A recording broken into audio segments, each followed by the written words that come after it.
Hello hello hello.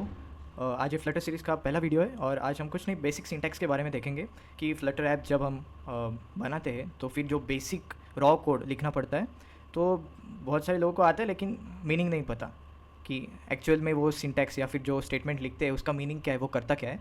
तो basic से start करेंगे और धीरे धीरे आगे बढ़ेंगे। क्योंकि बेसिक्स अगर क्लियर है तो फिर बाकी की चीज़ें ईजी हो जाती है। फिर सबसे पहले हम लोग पहला हमारा प्रोजेक्ट क्रिएट करेंगे, फ्लटर न्यू प्रोजेक्ट, और एप्लीकेशन क्रिएट करेंगे। फ़ोल्डर पे मैं एक नया फ़ोल्डर क्रिएट करता हूँ, इसका नाम देता हूँ फ्लटर सीरीज़। और इस फोल्डर के अंदर मैं अपना नया फ्लटर एप्लीकेशन क्रिएट कर रहा हूँ, फ्लटर एप्लीकेशन 1 वीडियो 1 ऐसे नाम देता हूँ इसे। और yes, I trust the others. The file is getting created और ये ऑलमोस्ट और ये क्रिएटेड, यस। सो जैसे ही हम कोई नई फ्लटर की फ़ाइल क्रिएट करते हैं तो फिर एक एग्जिस्टिंग कोड दिखाई देता है, क्योंकि मैंने एम्प्टी एप्लीकेशन पे नहीं क्रिएट किया था। एप्लीकेशन पे क्रिएट करने के बाद ये एक छोटा सा readymade app by default display करता है। और हम लोग आज ये पूरे कोड को डिलीट करेंगे और पूरे स्क्रैच से करेंगे, ठीक है। डिलीट करने के बाद इधर विजेट टेस्ट डॉट डार्ट में कुछ एरर्स दिखेंगे, जहाँ पर येलो अंडरलाइन से उन्हें कमेंट आउट करना है, ठीक है। ये 2 लाइंस मैंने कमेंट आउट किए और अब मेन डॉट डार्ट में हम लोग एक्चुअल में अपना कोड लिखना स्टार्ट करेंगे।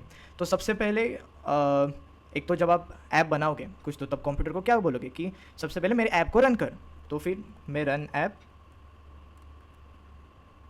ये कमांड दी मैंने, ठीक है।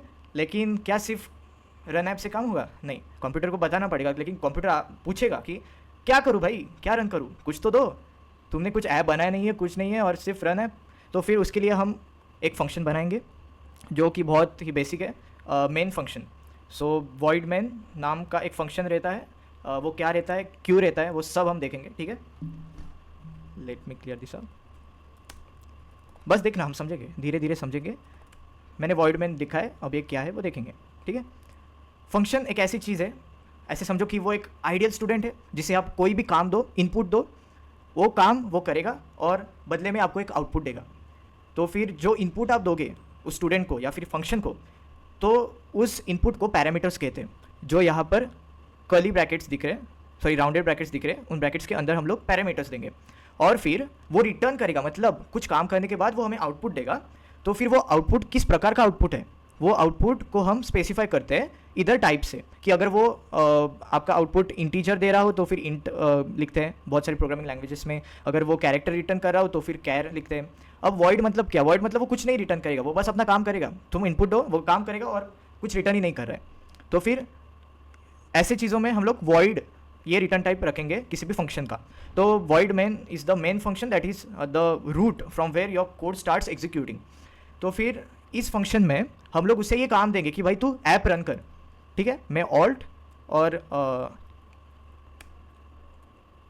ठीक है, मैंने वॉइड मेन के अंदर रन ऐप को रख दिया है।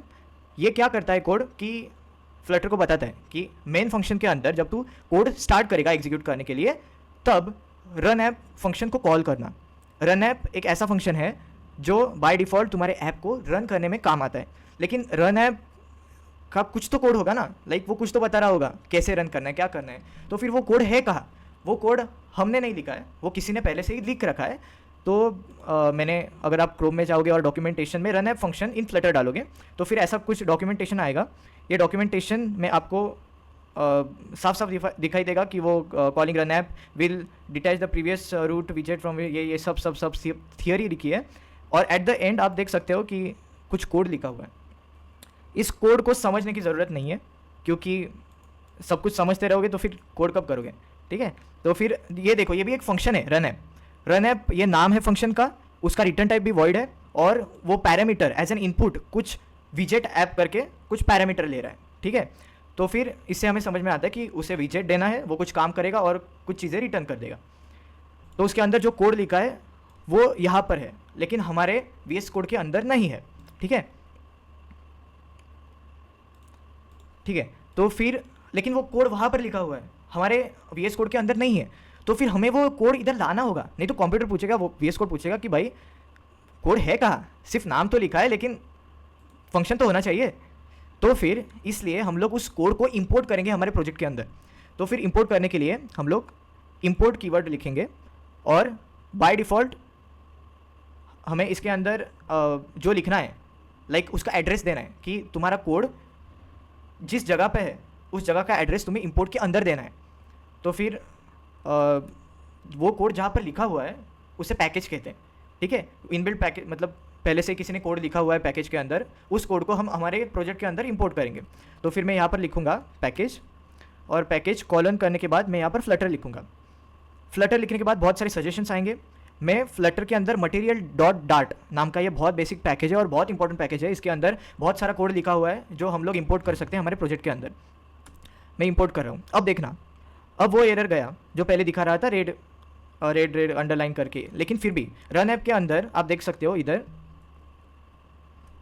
इधर फिर भी एक एरर आ रहा है और वो कह रहा है कि one positional argument expected bye run app. अगर आपने देखा होगा कि क्रोम में जहाँ पर कोड लिखा था यहाँ पे वो इनपुट एज एन विजेट ऐप कुछ तो ले रहा है, तो फिर उसे इनपुट देना पड़ेगा तो ही वो काम करेगा, और कुछ रिटर्न नहीं कर रहा है इस केस में। उसे इनपुट दो तो फिर वो काम करेगा। तो फिर इसलिए ये रन ऐप भाई साहब वही कह रहे हैं कि मुझे कुछ इनपुट दे दो। तो फिर हम इसे इनपुट देंगे, लेकिन आई थिंक कि इन्फॉर्मेशन ओवरलोड हो जाएगी। इस वीडियो के लिए इतना काफ़ी है जो बेसिक सिंटैक्स है। आई होप ये समझ में आ गया होगा। जो बाकी के विजेट्स हैं जो हम इसे इनपुट में देंगे वो हम नेक्स्ट वीडियो में देखेंगे। So thank you.